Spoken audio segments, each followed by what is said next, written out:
नमस्कार।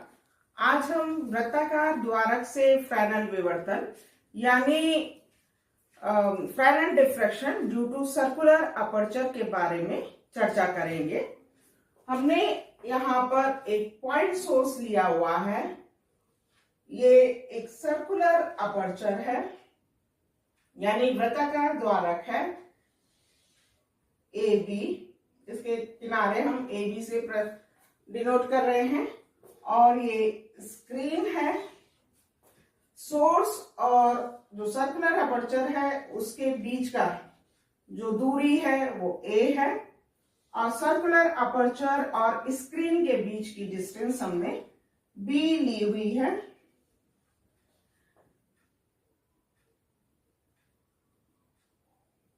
p कोई axial point है यानी अक्षीय बिंदु है।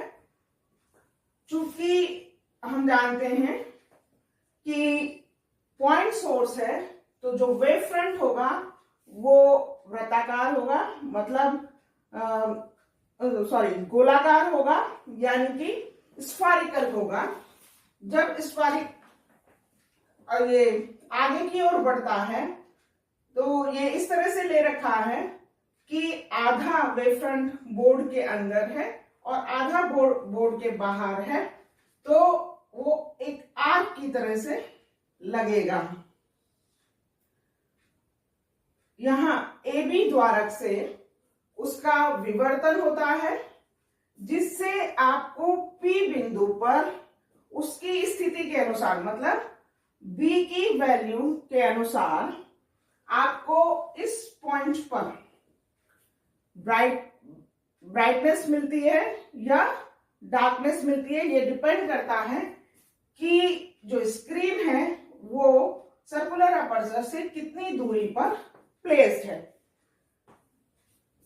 यदि आप इसे पास में लाते हैं तो आपको इसकी स्थिति के अनुसार ब्राइटनेस, फिर डार्कनेस, फिर ब्राइटनेस, इस तरह से इस पॉइंट पर मिलती है। यदि आप P बिंदु से दूर कोई non axial point P prime लेते हैं जो कि ज्योमेट्रिकल शैडो यानी ज्यामितीय छाया वाले रीजन में पड़ता है, तो वहां पर आपको चमकीली और काली रिंग्स मिलती हैं, मतलब वलय मिलती हैं, जिनकी की इंटेंसिटी उत्तरोत्तर कम होती जाती है। आप P प्राइम को P से दूर ले जाइए तो इंटेंसिटी कम होती जाएगी और फिर कंप्लीट डार्कनेस मिलती है। ये जो आप एक्सपेरिमेंट में ऑब्जर्व करते हैं इसके बारे में हम एनालिसिस करेंगे। तो सबसे पहले हम बात करते हैं कि एक्सियल पॉइंट P पर इंटेंसिटी का आपको किस प्रकार इंटेंसिटी प्राप्त होगी। तो सबसे पहले हम एक्सियल पॉइंट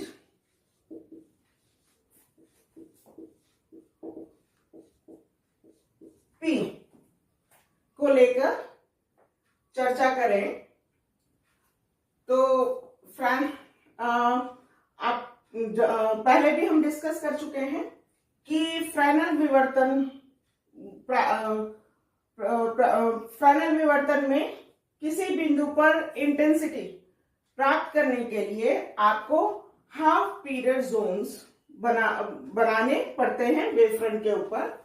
तो चूंकि P एक्सियल पॉइंट है तो यहां पर आपका ये O पॉइंट ध्रुव की तरह से कार्य करेगा, पोल की तरह से कार्य करेगा। अब ये जो वेव फ्रंट आगे की ओर बढ़ रहा है, अगर ये डिपेंड, जब आप इस पर O को केंद्र मानकर हाफ पीरियड जोन्स बनाते हैं तो कितने हाफ पीरियड जोन इस सर्कुलर अपर्चर में बनते हैं, इस बात पर इस बिंदु P पर इंटेंसिटी डिपेंड करती है। फॉर एग्जाम्पल, यदि इस सर्कुलर अपर्चर का मतलब वृत्ताकार द्वारक का यदि त्रिज्या r है, रेडियस ऑफ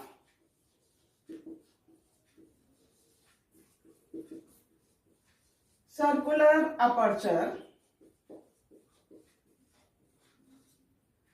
यदि r है, तो जो वृत्ताकार द्वारक है मतलब सर्कुलर अपर्चर है, उसका एरिया कितना हो जाएगा, पाई r स्क्वायर।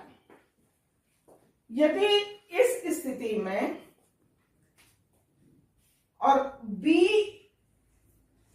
इस पॉइंट की डिस्टेंस है सर्कुलर अपर्चर से, और अब हम इस पर हाफ पीरियड जोन ड्रॉ करते हैं, तो हाफ पीरियड जोन की जो एरिया है वो हम निकाल चुके हैं, वो पाई बी लैम्डा होता है। यदि pi R square pi B lambda के बराबर है, मतलब केवल एक हाफ पीरियड जोन के एरिया के ही बराबर है, केवल एक हाफ पीरियड जोन खुल रहा है, तो जो इंटेंसिटी होगी वो कितनी होगी, R इक्वल्स टू जो एम्पलीट्यूड होगा इस पॉइंट पर वो R इक्वल्स टू R1 होगा, जहां R1 एक हाफ पीरियड जोन के कारण इस पॉइंट पर एम्पलीट्यूड है, तो resultant amplitude will be equals to R1, क्योंकि केवल एक हाफ पीरियड जोन ही खुला हुआ है। तो इंटेंसिटी कितनी हो जाएगी, R square I equals to R square equals to R1 square, मतलब इंटेंसिटी आपकी फर्स्ट हाफ पीरियड जोन की इंटेंसिटी के बराबर हो जाएगी। और हम ये कितनी, वैसे हमने यदि पिछले लेक्चर में डिस्कस किया था कि यदि सारे हाफ पीरियड जोन्स खुले हुए हैं तो इंटेंसिटी, रिजल्टेंट इंटेंसिटी कितनी होती है, I इक्वल्स टू I1/4, मतलब फर्स्ट हाफ पीरियड जोन की इंटेंसिटी का चौथाई होती है, 1/4 होती है, लेकिन यहां पर I इक्वल्स टू I1 है, मतलब इसके 4 टाइम्स चौगुनी इंटेंसिटी है, तो आपको यहां पर मैक्सिमम इंटेंसिटी मिलेगी। अब आप इस स्क्रीन को यदि सरकाकर अपर्चर के नजदीक लेकर आते हैं, तो उस स्थिति में जो B में कमी आएगी, B की वैल्यू कम होगी, दैट मीन्स जो पाई बी लैम्डा है उसका वैल्यू मतलब हाफ पीरियड जोन का जो एरिया था अब अगर कम हो जाएगा, दैट मीन्स कि हो सकता है आप ऐसी स्थिति में 2 हाफ पीरियड जोन खुल रहे हों, तो उस स्थिति में pi R square will be is equals to 2 pi B lambda, मतलब अब इस वृत्ताकार द्वारक से 2 हाफ पीरियड जोन खुल रहे हो यदि आप इसको इस पास में ले आए हैं, तो उस स्थिति में अब R कितना हो जाएगा, आयाम इस पॉइंट पर R equals to R1 minus R2, क्योंकि 2 हाफ पीरियड जोन खुल रहे हैं, और चूंकि R1 और R2 में बहुत ज्यादा अंतर नहीं है, तो ये लगभग 0 होगा, मतलब इंटेंसिटी 0 होगी। कहने का मतलब ये है कि अब आपको वहां पर इस पॉइंट पर डार्कनेस मिलेगी। यदि आप इसको और नजदीक लाएं अपर्चर के, तो हो सकता है अब 3 हाफ पीरियड जोन खुले हों, तो उस स्थिति में R will be equal to R1 minus R2 plus R3, तो अब आपको फिर से मैक्सिमा मिलेगा, क्योंकि R1 लगभग अगर कैंसिल आउट करता है तो R3 की इंटेंसिटी है अभी भी। तो अब आपको फिर से चमकीला ये P पॉइंट चमकीला मिलेगा, ब्राइट मिलेगा, लेकिन उसकी इंटेंसिटी पहले से कम होगी। तो कहने का मतलब ये है, आप यदि इस स्क्रीन को अपर्चर के नजदीक लाएंगे तो आपको एक बार डार्कनेस मिलेगी उस पॉइंट पे, फिर ब्राइटनेस मिलेगी, फिर डार्कनेस मिलेगी। इसको हम मैथमेटिकली स्टडी करते हैं।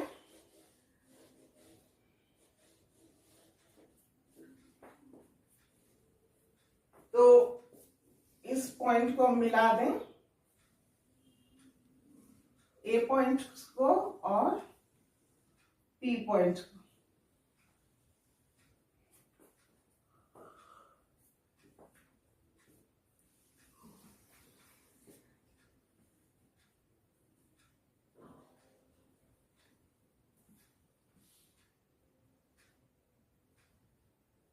तो ट्राइंगल AOP, ट्राइंगल AOP से AOP से आपका AP square equals to OA square plus OP square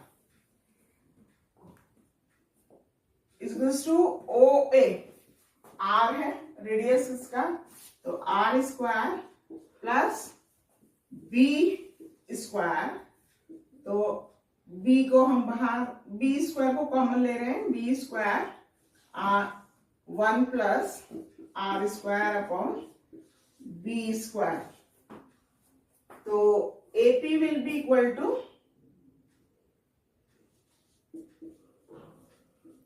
D1 plus R square upon B square whole half. चूंकि जो B है वो R से बहुत बड़ी है, तो हम इसका बायनोमियल एक्सपेंशन कर सकते हैं और फर्स्ट 2 टर्म्स लेके बाकी के टर्म्स छोड़ सकते हैं। तो ये आपका हो जाएगा 1 plus half R square upon B square. वैसे ही ट्राइंगल AOS, ट्राइंगल AOS से यहां पर भी SA square equals to OA square plus OS square. लेकिन यहां ये जो दूरी है वो A है, तो ये B है, ये दूरी A है, तो B की जगह हम A रिप्लेस कर दें और सीधे इसको लिख दें SA will be equal to A1 plus half R square plus A square. तो आपके SA plus AP, SA plus AP क्या हो जाएगा, B1 plus half R square upon B square plus A1 plus half R square upon A square.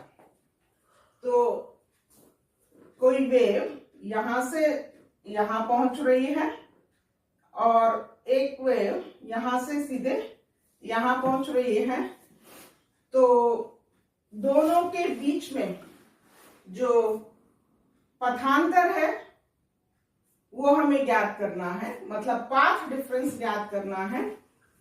तो जो path difference होगा, पथांतर, वो कितना होगा, SA plus AP minus SO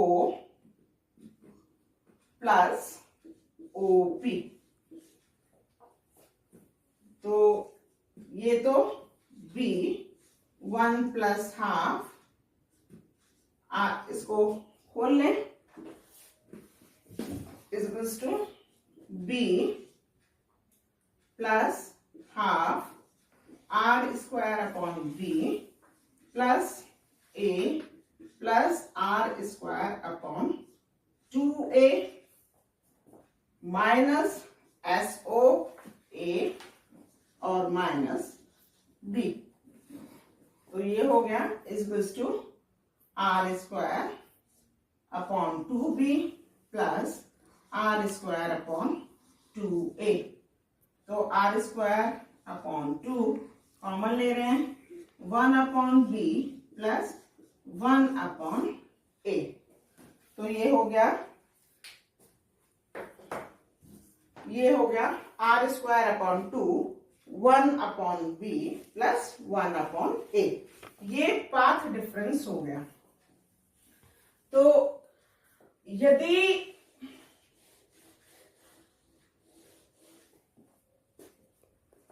n half period zone खुले हों, मान लीजिए सर्कुलर अपर्चर से n हाफ पीरियड जोन खुले हुए हैं, तो पाथ डिफरेंस कितना हो जाएगा दोनों में? n lambda by 2। तो R square upon 2 1 upon A plus 1 upon B will be equal to n lambda by 2। क्योंकि हमने हाफ पीरियड जोन ऐसे ही ड्रॉ किए हैं कि हर अल्टरनेट हाफ पीरियड जोन में जो पाथ डिफरेंस है वो लैम्डा बाय 2 होता है। और चूंकि n खुले हुए हैं, n हाफ पीरियड जोन है, तो n लैम्डा बाय 2 हो जाएगा। तो आप ये देख रहे हैं कि B कम हो रहा है इधर से, ये B अगर कम करते हैं, मतलब स्क्रीन को अपर्चर की तरफ लाते हैं, तो n की वैल्यू बढ़ती है। मतलब जो हाफ पीरियड जोन खुल रहे हैं उनकी number of half period zone जो खुले हुए हैं उनकी वो बढ़ते हैं। तो अगर ये इवन नंबर में खुलेंगे, मतलब सम संख्या में खुलेंगे, तो आपको इस पॉइंट पर डार्कनेस मिलेगी, और यदि ये ऑड संख्या में खुलेंगे तो इस पॉइंट पर आपको ब्राइटनेस मिलेगी। अब यदि आप A इनफाइनाइट कर दें, मतलब इस सोर्स को अनंत पे ले जाएं, तो ये क्या हो जाएगा? ये 0 हो जाएगा। तो R square upon 2B is to n lambda upon 2। तो R स्क्वायर क्या हो जाएगा? R square is to n lambda B। तो R will be equal to under root n lambda B। ये तो हमने एनालिसिस की एक्सियल पॉइंट P के लिए।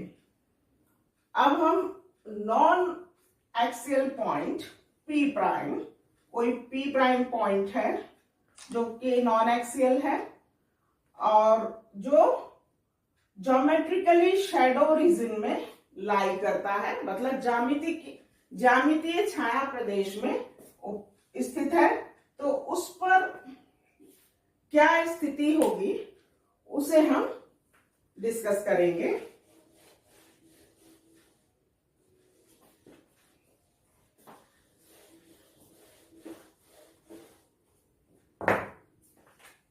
तो दूसरा हम लेते हैं नॉन एक्सियल पॉइंट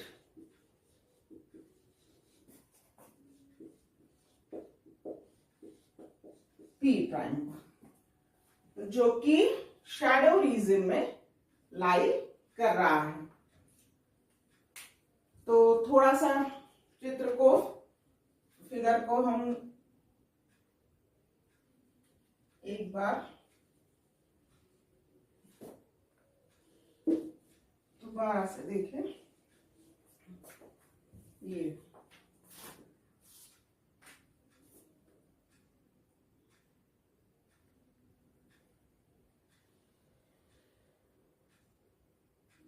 ये कोई पॉइंट है नॉन एक्सियल रीजन पे,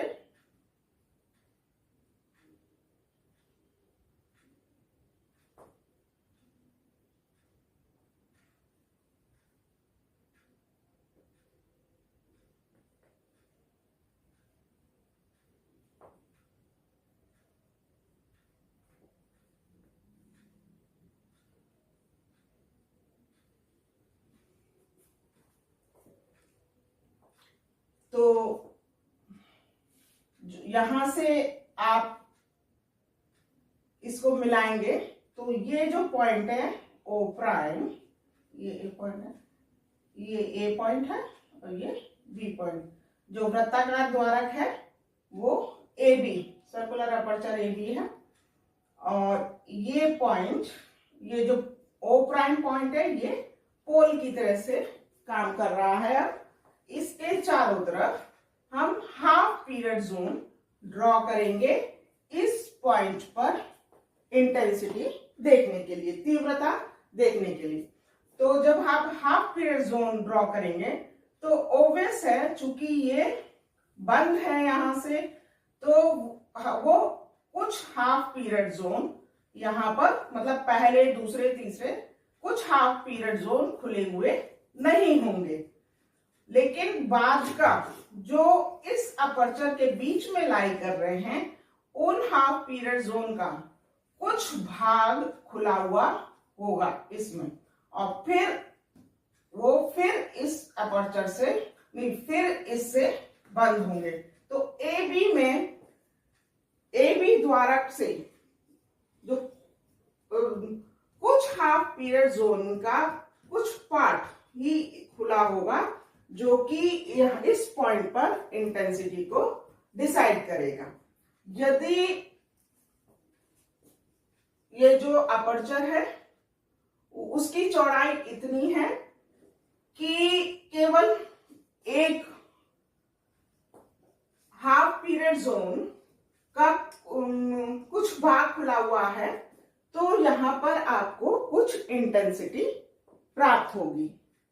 लेकिन यदि दो हाफ पीरियड जोन इसमें आ रहे हैं, तो जैसा हमने पहले भी बात किया कि यदि दो होंगे तो एक, जैसे मान लीजिए R3 है और R4 है, तो R3 माइनस R4 होगा, तो दोनों के तो लगभग, तो चूंकि माइनस है तो लगभग 0 हो जाएगा, तो यहां इंटेंसिटी 0 होगी। यदि 3 खुले हुए होंगे तो आपको कुछ इंटेंसिटी प्राप्त होगी। दैट मीन्स कि यदि सम संख्या में, इवन नंबर में यदि खुले हुए हैं तो वहां पर आपको इंटेंसिटी प्राप्त होगी, और यदि ऑड नंबर में खुले हुए हैं तो आपको वहां पर डार्कनेस मिलेगी। तो और चूंकि ये पूरा एक सर्कुलर अपर्चर है, मतलब गोलाकार है, तो ये स्थिति उसके चारों ओर पूरी गोलाई में होगी। दैट मीन्स कि आपको रिंग्स मिलेंगी, वलय मिलेंगी, डार्क रिंग और ब्राइट रिंग्स मिलेंगी। इस बात पर डिपेंड करेगा कि जो पी प्राइम पॉइंट है वो पी से, एक्सियल पॉइंट से कितनी दूरी पर है। और चूंकि जैसे जैसे हमने पहले स्टडी किया हुआ है कि जितना, जैसे जैसे स्टार्टिंग के जो हाफ पीरियड जोन्स होते हैं उनसे तो इंटेंसिटी ज्यादा होती है, लेकिन जैसे जैसे हाफ पीरियड जोन की संख्या बढ़ती जाती है तो दूर के हाफ पीरियड जोन के लिए की तिर्यकता के कारण, ओब्लिक्विटी के कारण जो इंटेंसिटी है वो कम होती जाती है। तो यदि यहाँ पर काफी दूर के हाफ पीरियड जोन्स खुलते हैं तो जो इंटेंसिटी है वो बहुत कम होगी और लगभग फिर 0 हो जाएगी। इसे हम मैथमेटिकली स्टडी करें तो जो पाथ डिफरेंस है, पाथ डिफरेंस निकाले हम। पाथ डिफरेंस पहले हम इसको इससे मिला ले। Path difference between BP prime, जो यहां से वेव पहुंच रही डिफ्रैक्ट होके और जो यहां से वेव पहुंच रही डिफ्रैक्ट होके, उनके बीच में पाथ डिफरेंस निकाल रहे हैं। BP prime minus AP prime, तो ये हमने ये लाया हुआ है और इसको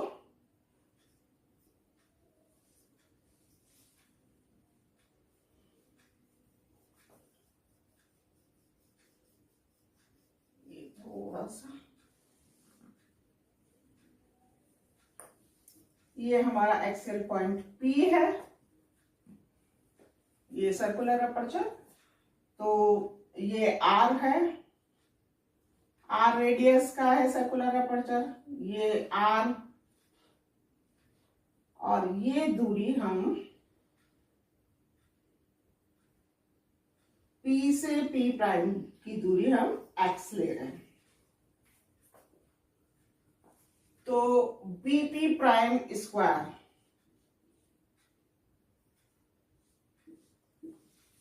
बीपी प्राइम स्क्वायर हम ट्रायंगल किससे, इस पॉइंट को हम चलिए BP prime square will be equal to,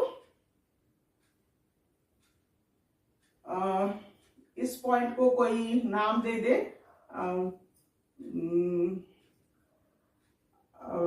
x तो हम दे चुके हैं, वाई दे देते हैं। चलिए ये पॉइंट आपका थोड़ा सा क्लियर बना दें। आर, ये आर, इसको एच पॉइंट कर देते हैं, वाई की जगह एच पॉइंट। तो BP prime square will be equal to B H square plus H P prime square. तो बी एच कितना है, B small B square plus H P prime, तो यहां से एक्स और ये आर, तो ये हो गया एक्स प्लस आर स्क्वायर। तो यहां हम बी स्क्वायर कॉमन ले रहे हैं, 1 plus X plus R upon B square, ये बीपी प्राइम स्क्वायर।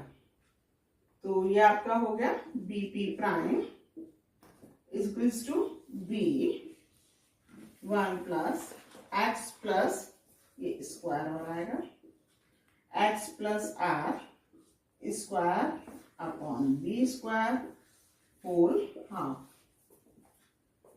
चूंकि B square X plus R से काफी बड़ा है, तो हम इसका बायनोमियल एक्सपेंशन करके फर्स्ट 2 टर्म्स लेके बाकी टर्म्स छोड़ सकते हैं। तो ये हो जाएगा B 1 plus half x plus are square upon B square, ये आपका बीपी प्राइम। वैसे ही एपी प्राइम निकालेंगे। एपी प्राइम के लिए क्या होगा, AP prime square will be equal to B square plus X minus are square. यहां से ले, ये तो ये यहां से लेके यहां तक की दूरी, तो यहां x है और ये r, तो x माइनस आर स्क्वायर। तो हम डायरेक्ट लिख दें, कितना आ जाएगा, B 1 plus half x minus are square upon B square. ये आपका BP prime minus AP prime हो गया। तो पाथ डिफरेंस कितना हो गया दोनों वेव्स के बीच में, b 1 plus half x plus are square upon B square minus 1 minus half x minus r whole square upon B square. तो ये हो गया बी हाफ 1 1 कैंसिल आउट होगा, हो जाएगा 1/2 को हम बाहर ले रहे हैं, 1/2 बी स्क्वायर को बाहर ले ले, बी स्क्वायर को बाहर ले लिया तो ये कैंसिल आउट हो जाएगा। तो ये क्या हो जाएगा 1/b और x plus are square minus x minus are square. तो it will be 1/2b x square plus are square plus 2xr minus x square minus are square plus 2xr। तो ये हो गया 1/2b 4xr। तो ये path difference निकल कर आया है। तो जैसा कि हमने बात की थी, यदि ये पाथ डिफरेंस, ये चूंकि यदि ये पाथ डिफरेंस यदि ये path difference n lambda by 2 के बराबर होगा, तो ये 1/2b 4xr।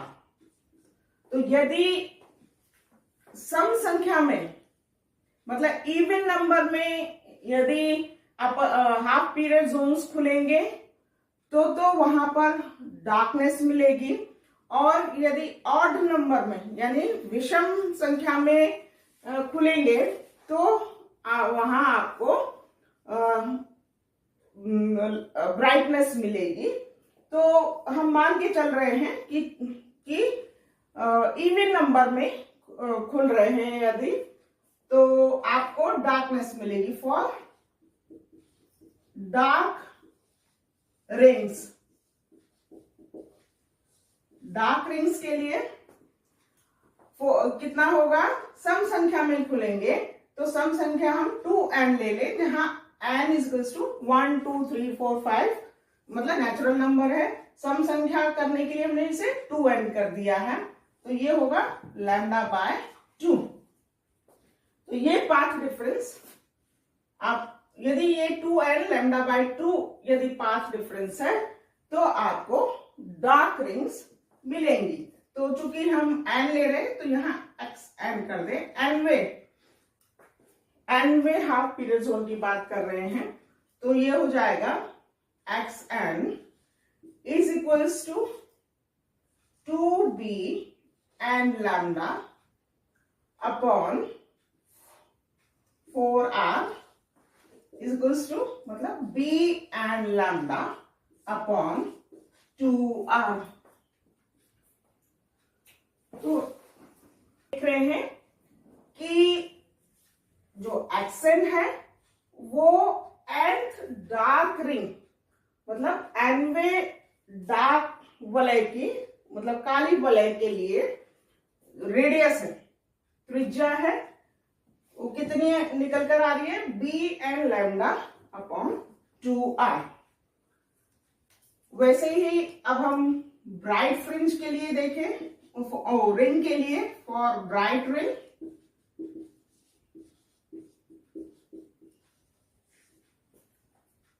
जो एक्सेंट है, सॉरी ये जो है वो जो पाथ ये जो ये विषम संख्या होनी चाहिए, मतलब विषम ऑड नंबर में हाफ पीरियड जोन खुलने चाहिए।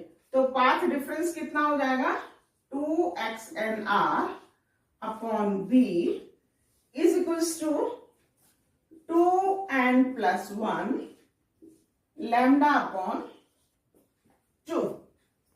तो xn कितना हो जाएगा, 2n plus 1 b upon 2r। xn is equals to 2n plus 1 और lambda b lambda upon it is 4r।